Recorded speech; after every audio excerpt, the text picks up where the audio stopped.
identitas diri. Ya. Artinya yaitu ciri-ciri atau keadaan khusus seseorang atau yang disebut hati diri. Ya. Identitas akan mengatur posisi seseorang dan tanggung jawab apa yang harus dilakukan. Ya. Ada banyak kita dan mungkin kita sendiri juga kita belum menyadari tentang identitas kita. Ya. Orang seringkali katakan tuh jati diri. Ya. Jati diri kita, kadang kita tidak mengenalin siapa itu kita. Ketika kita tidak mengenalin diri kita, maka kita juga tidak tahu apa yang harus kita lakukan. Tapi ketika kita sadar siapa diri kita, maka kita tahu apa yang harus kita lakukan. Ketika Musa ya, dipilih, dipanggil oleh Tuhan, Musa berkata, Tuhan, aku ini bukan siapa-siapa. Tuhan, aku ini tidak bisa melakukan apa-apa. Itu yang dikatakan Musa. Ya. Tuhan tahu aku nggak bisa bicara. Ya. Itu yang dikatakan oleh Musa. Kenapa Musa bisa berkata seperti itu? Karena dia tidak menyadari siapa dirinya yang sesungguhnya. Ketika Gideon dipilih oleh Tuhan, Tuhan berbicara kepada dia, selamatkan bangsaku, ya, bebaskan bangsaku dari orang-orang Filistin. Tetapi Gideon berkata, Tuhan, kenapa kau suruh aku? Aku ini orang yang kecil di antara keluargaku. Aku tidak ada artinya. Engkau tahu Tuhan, aku ini adalah suku terkecil yang tidak diperhitungkan. Tetapi Tuhan berkata, aku pakai kamu. Engkau adalah pahlawanku yang gagah berani. Dan ada banyak kita juga tidak menyadari tentang keberadaan kita. Kita tidak menyadari siapa sih kita. Ketika beberapa tahun yang lalu, belasan tahun yang lalu, 20 tahun yang lalu, ketika almarhum berkata, Tuhan pilih aku, Tuhan panggil aku untuk melayani Tuhan. Dan Tuhan taruh hati seorang gembala buat aku.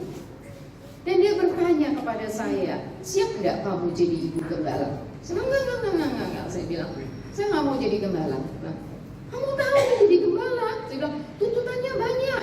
Mabok, saya bilang, enggak, saya nggak mau jadi gembala. Cukup kamu saja yang jadi gembala. Aku jadi penolong buat kamu. Saya berkata seperti itu.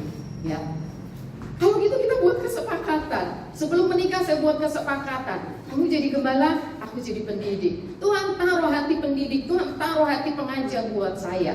Saya tidak ditaruh untuk jadi seorang gembala. Saya berkata begitu. Jadi kamu saja, saya tetap dukung apa yang kamu lakukan.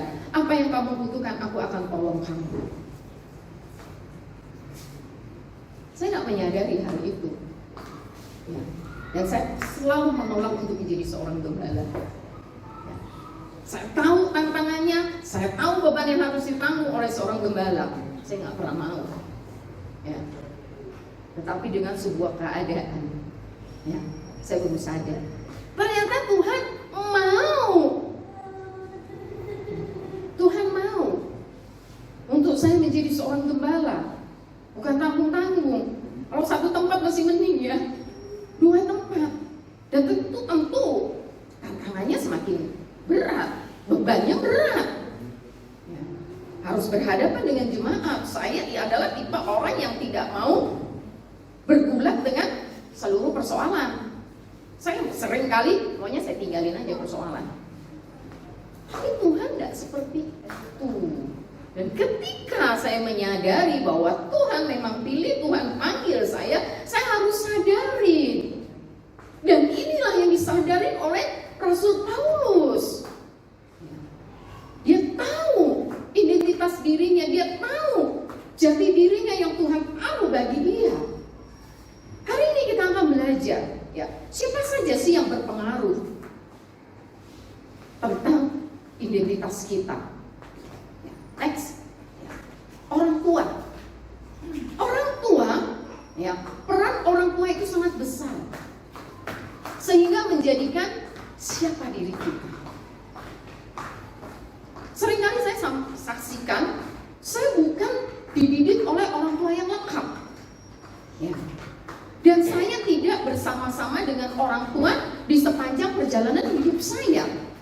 dititipkan kepada orang. Jadi orang tua kandung, ya, saya merasakan tidak mendidik saya secara rohani. Beberapa tahun saya hanya tinggal bersama dengan dia. Dan ketika saya menyadari tentang keberadaan hidup saya, oh iya, karena orang tua saya memang tidak pernah menanamkan hal-hal yang seperti ini. Jadilah saya seperti ini. Kalau saya menjadi orang yang keras, saya menjadi orang yang perfect, karena saya pernah dididik oleh seorang tante yang memang orangnya keras, perfect, nggak boleh salah sedikit, nggak boleh kalau naruh barang nggak boleh berpindah, harus tetap di A ya di A sampai mati pun itu harus di tempat yang A, tidak boleh berubah. Ya. Dan peran orang tua itulah yang membuat saya menjadi keras seperti ini. Ya, jadi nggak usah heran. Ya. Jadi kalau kita jadi seperti ini, bagaimana peran orang tua kepada kita? Karena saya tahu bagaimana saya menjadi orang yang keras. Saya tidak mau didik anak saya keras seperti saya, fleksibel. Bukan berarti saya nggak marah sama mereka, tapi ada hal-hal yang memang saya harus lebih kepada mereka itu menjadi teman. Ya, saya tidak menjadikan anak-anak itu takut dengan saya, tapi menjadikan teman, bisa berbagi, ya, bisa bercerita apa yang sedang dialami, apa yang sedang dibutuhkan, jadi dia terbuka. Kemudian pasangan, ya, suami, istri, sahabat, teman, itu juga menentukan, ya, identitas kita, tentang jati diri kita. Bagaimana pasangan kita, sahabat kita, teman kita yang akhirnya membentuk kita seperti ini. Saya menjadi orang yang selalu waspada. Kenapa saya menjadi orang yang selalu waspada? Karena perjalanan kehidupan saya tidak dididik dalam keluarga yang utuh. Kemudian saya harus menjaga diri saya sendiri, ya, menjaga diri saya sendiri. Dan oleh sebab itu saya selalu mewaspadai dengan orang-orang yang dekat dengan saya. Saya wanti-wanti, jangan sampai saya terjerumus, jangan sampai saya menjadi sakit, jangan sampai saya melakukan hal-hal yang terburuk. Ya. Ada orang yang kadang-kadang sampai gampang kena tipu, ya kan? Kenapa? Karena dia terbentuk dari pasangannya, dari sahabatnya, dari teman-temannya. Nah, saya sangat jarang ketipu orang, ya, sangat jarang sekali. Ya, kenapa? Karena dari kecil memang terbentuk untuk menjadi orang yang selalu waspada. Kemudian adat istiadat, ya. Setiap kita, setiap suku punya adat istiadat, ya, yang membentuk kita seperti ini. Orang tua zaman dulu sering berkata begini, jangan duduk di depan pintu, nanti berat jodoh. itu adat, nggak tahu itu dari mana ya. Tetapi itu menjadi perkataan yang sering diucapkan oleh orang-orang tua kita. Ya, makan harus bersih supaya nanti gede itu bisa sukses, katanya seperti itu. Dan memang itu saya lakukan terus, ya. Apa yang dipesankan sama orang tua, nasihat itu saya lakukan, ya. Karena anak masih kecil kan nggak pernah bantah, ya. Jadi dilakukan, ya. Tetapi itu bagus sebenarnya. Tetapi saya merenungkan, enggak juga kayak yang gimana. Dibilang duduk di depan pintu berat jodoh, enggak juga, ya kan? Ya mungkin ada maksudnya ngalangin orang jalan, ya kan? Nyapu, gitu. Udah maghrib jangan dibuang lewat pintu, harus lewat pintu depan maksudnya, harus pintu belakang. Ada aturan-aturan yang seperti itu, adat istiadat. Ya. Kadang-kala, ya, karena saya banyaknya berhadapan dengan jemaat yang ada di Ketapang, seringkali dia juga berkata begitu. Kalau habis melahirkan nggak boleh makan sawi, itu dingin, katanya gitu. Nggak tahu di sini begitu juga nggak ya? Nggak tahu tradisinya dari mana. Ya. Terus terang saya nggak bisa terima. Saya bilang, ya udah kalau gitu masak sawinya panas-panas langsung dimakan, sudah. Jangan dia dingin supaya nggak kedinginan, sudah. Jadi saya pun nggak menyalahkan mereka karena itu turun-temurun nasihat-nasihat dari orang tuanya. Dan kadang-kadang kita menjadi orang-orang apa yang ya adat istiadat yang disampaikan itu seringkali merekam mencetak kita jadi seperti itu. Jadi kesannya kita jadi orang tuh mistik ya, gitu. Hal-hal yang takyul kita lakukan. Ya. Kemudian diri sendiri, penerimaan atas diri kita sendiri itu yang yang membuat identitas kita. Ini berkaitan juga dari orang tua. Waktu saya tinggal dengan tante saya selalu berkata begini, kamu tuh jelek, pendek, gitu. Kamu nggak pantas pakai celana panjang, kayaknya gitu. Kamu nggak pantas pakai rok panjang. Pokoknya kamu tuh pendek, jelek. Jadi itu masuk ke dalam hati dan pikiran saya. Dan saya selalu berkata, aku ini jelek. Ya, lihat teman-teman saya tinggi, kau ini jelek, pendek. Ya. Dan saya selalu berkata, pendek udah. Jadi mau melakukan apa-apa, enggaklah, pendek lah, gitu. Dan saya akhirnya menjadikan saya tuh orangnya minder. Ya. Saya nggak pernah pede dengan apapun yang saya lakukan. Saya nggak yakin dengan apa yang saya kerjakan. Ya. Dan memang pada dasarnya itu akhirnya membuat saya seperti itu. Saya nggak pernah pede. Termasuk ketika Tuhan panggil almarhum Bapak Gembala, saya mulai nyampein firman. Ya. Nggak pede untuk menyampaikan berjalannya waktu. Ya, banyak Tuhan ubah, Tuhan pulihkan, sehingga gambar diri saya tentang hidup saya, tentang diri saya mulai diubahkan. Ya, saya boleh menerima diri saya. Ya. Dan identitas kita ya dipengaruhi oleh apa kata Tuhan. Tadi saya katakan bahwa ketika Gideon dipanggil, dipilih oleh Tuhan, aku ini kecil, dari suku terkecil tidak diperhitungkan, tetapi Tuhan berkata, aku memilih engkau pahlawanku yang gagah berani. Perkataan inilah yang membangkitkan Gideon, sehingga dia boleh bangkit, dia boleh membawa bangsanya, dia boleh menyelamatkan bangsanya dari orang-orang Filistin. Bapak Ibu Saudara yang terkasih dalam Tuhan Yesus, mari kita kembali kepada identitas kita. Ketika Tuhan menciptakan kita, ketika Tuhan menempatkan kita berada di gereja Tuhan ini, berada di Teluk Batam, Tuhan mau kita melakukan apa yang menjadi kehendak Tuhan, apa yang menjadi maunya Tuhan. Kebutuhan dasar manusia ada 3. Next, yaitu dihargai.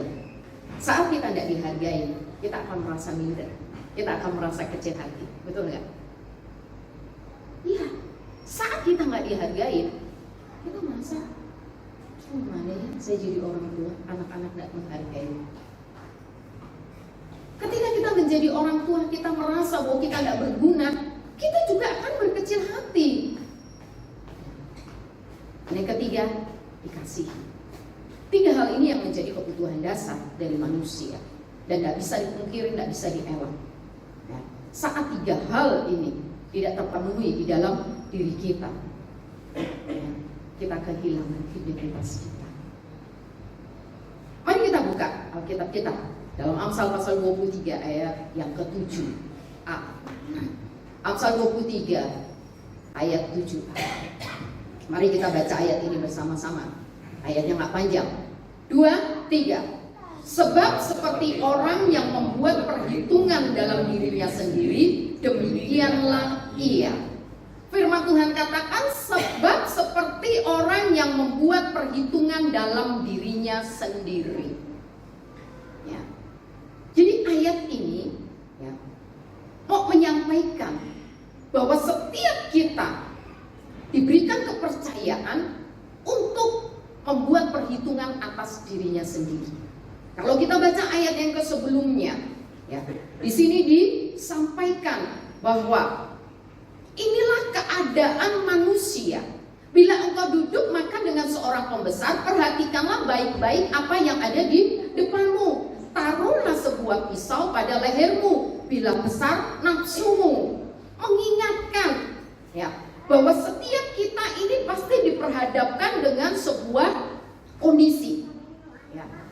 Saat makan besar, kemarin ya makan besar ya, hari ini kan Cap Gome ya, kemarin makan besar ya. Semua keluarga kumpul makan sama-sama. Sajiannya itu nggak sedikit, macam-macam. Waktu malam Imlek saya diundang sama jemaat Tuhan makan banyak sekali. Itu meja penuh. Yang tengah meja putar, kan paling cuma berapa piring ya. Ini sampai yang di tepi-tepinya penuh. Sampai kita diundang makan nggak bisa naruh piringnya itu di meja. Karena satu meja itu penuh menu semuanya. Ada 20 macam menu. Saya sampai bilang gini, gimana saya makannya? Saya bilang, makan aja lah tante, makan aja. Saya bilang, aduh saya cedok satu-satu, ngeliat semua menu itu udah kenyang. Ya, firman Tuhan bilang begini, ya, taruhlah sebuah pisau pada lehermu bila besar nafsumu. Kita kalau melihat makanan banyak tuh nafsu ya, pengen dihabisin semuanya, pengen dimakan semuanya. Tapi firman Tuhan mengingatkan buat kita, ini berbicara suruh tahan diri.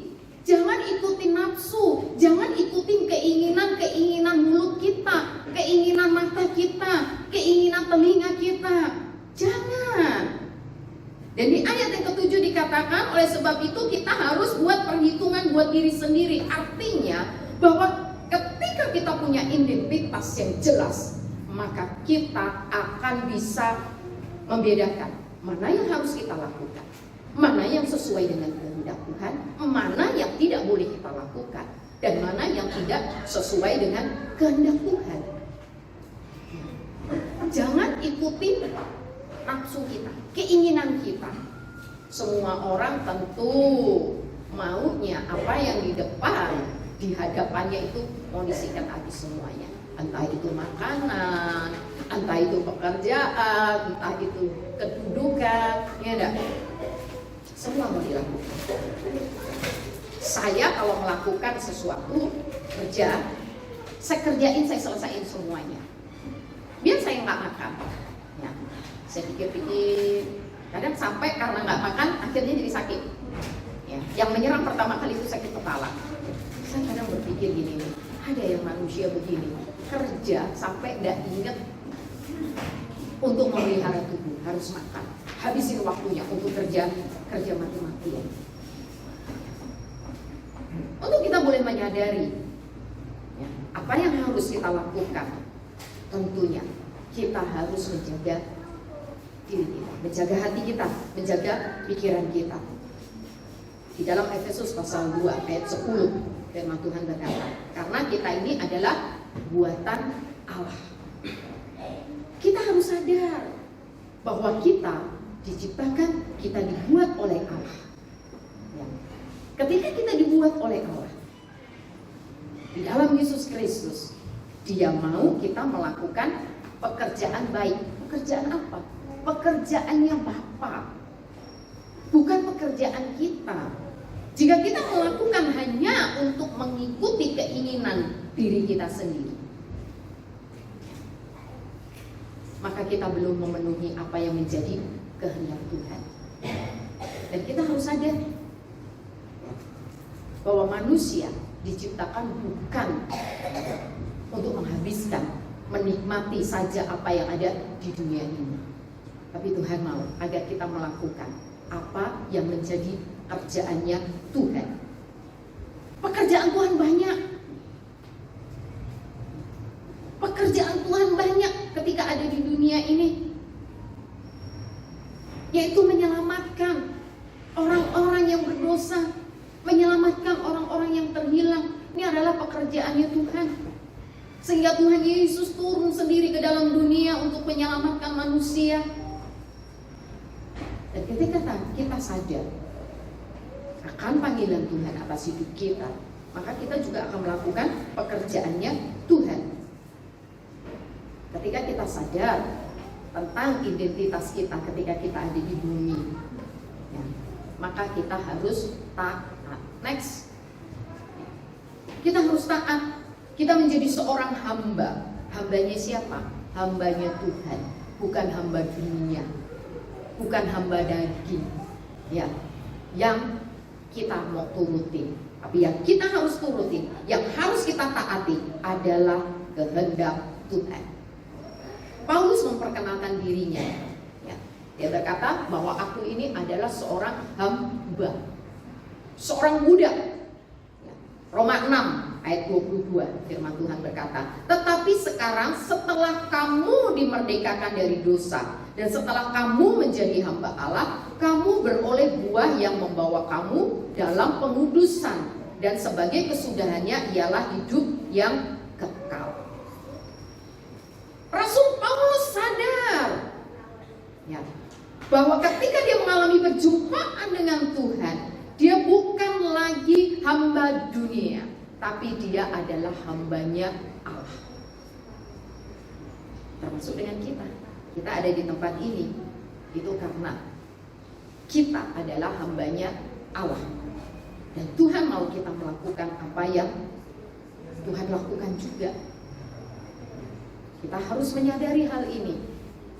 Seorang hamba harus tunduk kepada tuannya. Seorang hamba harus taat kepada tuannya. Ketika Rasul Paulus berada di penjara, dia menuliskan surat kepada anak rohaninya yang bernama Titus. Dan dia memberikan nasihat dalam Titus 2 ayat yang ke-9 sampai yang ke-10. Next. Hamba-hamba hendaklah taat kepada tuannya dalam segala hal. Ya. Jadi seorang hamba itu harus taat kepada tuannya dalam segala hal. Ketika kita menyadari identitas kita di bumi ini, di tempat ini, sebagai seorang hamba, kita harus taat kepada Tuhan kita. Siapa Tuhan kita? Dia, Tuhan Yesus, Tuhan kita. Kita harus taat kepada Dia. Firman Tuhan katakan taat dalam segala hal. Ya. Dalam kesemuanya kita harus taat kepada Dia. Dan bukan hanya taat. Firman Tuhan katakan dan berkenan. Ya. Taat dan berkenan. Kalau berkenan itu berarti menyenangkan hati Tuhan. Hati Tuhan kita. Hati Tuhan kita. Yang kita lakukan menyenangkan Dia. Bukan untuk menyenangkan diri kita sendiri, tapi untuk menyenangkan hati Tuhan. Lalu dari ayat ini ada beberapa value yang perlu kita miliki menjadi seorang hamba. Hamba yang taat kepada Tuhan. Ayat yang selanjutnya dikatakan, yaitu jangan membantah. Kata jangan membantah ini disampaikan buat kita bahwa value yang harus kita miliki tunduk. Di dalam perjanjian lama, seorang hamba itu budak. Seorang budak yang sudah dibeli, dia tidak boleh membantah. Apapun yang diperintahkan oleh tuannya, dia harus lakukan dengan penuh penundukan diri. Meskipun mungkin secara batin, ya, dia menolak. Tetapi seorang budak, seorang hamba, dia harus lakukan. Demikian juga dengan kita. Tuhan mau agar kita tunduk kepada Dia, tunduk kepada Tuhan.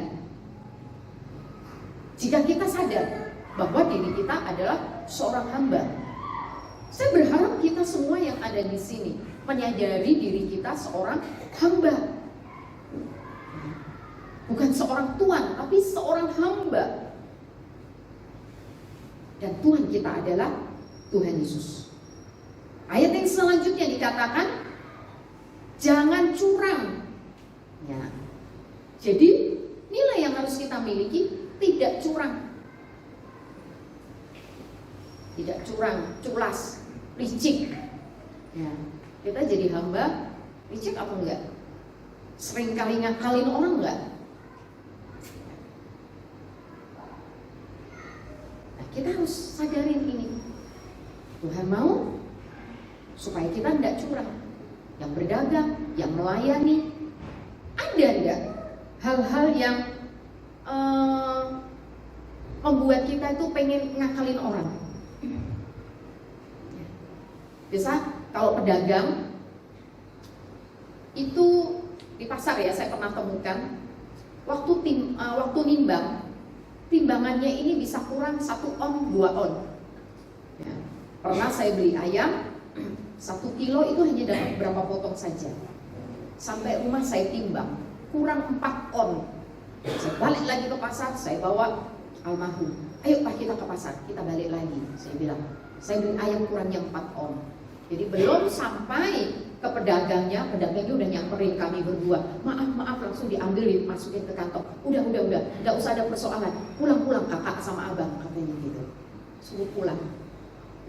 Ya, ini pedagang kadang-kadang curang. Maaf ya, Bapak Ibu Saudara yang pedagang, saya berharap nggak curang ya. Timbangannya dikurangin. Ya, iya. Saya ingat beberapa waktu masa COVID, jemaat di Ketapang kumpulkan sembako, kemudian dia nabur 1 karung gula pasir. Saya ini polos ya, saya timbang semuanya pas 1 kilo. Dan timbangan yang terakhir kan 1 karung itu 50 kilo ya Pak Sampo ya, 50 kilo. Ketika yang di timbangan terakhir itu tinggal 1/2 kilo. Jadi saya bilang, aduh kok kurang ya? Kan bungkusannya mau 50 paket kita buat. Jadi kurang, akhirnya saya beli ke warung. Di warung saya bawa, timbang sampai rumah, ternyata kurang 1/2 on. Jadi jemaat bilang begini, harusnya Ibu Gembala timbangnya tuh dikurangin 1/2 on semuanya. Saya bilang, saya ini katanya ikut amanat dari yang menabur, bahwa yang dibungkus itu 1 kilo, tapi di penghujungnya 1/2 kilo, tinggal sisanya 1/2 kilo, kurang 1/2 kilo lagi. Ya, kadang-kadang kita jadi hamba Tuhan begitu loh, kita melayani Tuhan tuh curang. Ya, ada waktu kadang kita mulai potong. Iya, Tuhan mau ya, ketika Tuhan manggil kita, pilih kita untuk menjadi hamba, Tuhan mau kita menjadi hamba yang tidak curang. Ayat yang selanjutnya dikatakan, tetapi hendaklah selalu tulus. Ya. Gimana sejauh ini? Apakah kita masih tulus? Tulus kepada Tuhan ketika kita melayani? Masihkah kita tulus? Ketika kita bekerja menyelesaikan tanggung jawab kita, masihkah kita tulus? Atau kita punya intrik-intrik lain? Seorang hamba yang taat, dia harus memiliki hati yang tulus. Ayat yang selanjutnya dikatakan dan setia.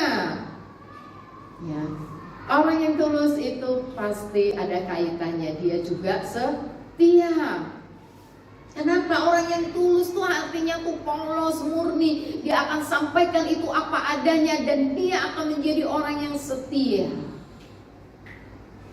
Dan Tuhan membutuhkan orang-orang yang seperti ini.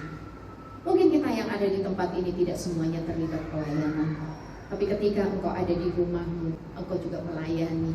Engkau punya suami, kau layani suamimu, itu juga sudah melayani Tuhan. Kau punya istri, kau punya anak, kau punya orang tua, ketika kau layanin itu mereka semua, engkau juga sudah melayani Tuhan. Jadilah orang-orang yang yang selanjutnya, pedu yang terakhir, supaya dengan demikian mereka dalam segala hal memuliakan ajaran Allah Juru Selamat kita. Ya. Artinya bahwa kita harus patuh kepada keinginan Tuhan kita. Siapa Tuhan kita? Tuhan Yesus Kristus. Itu adalah Tuhan kita.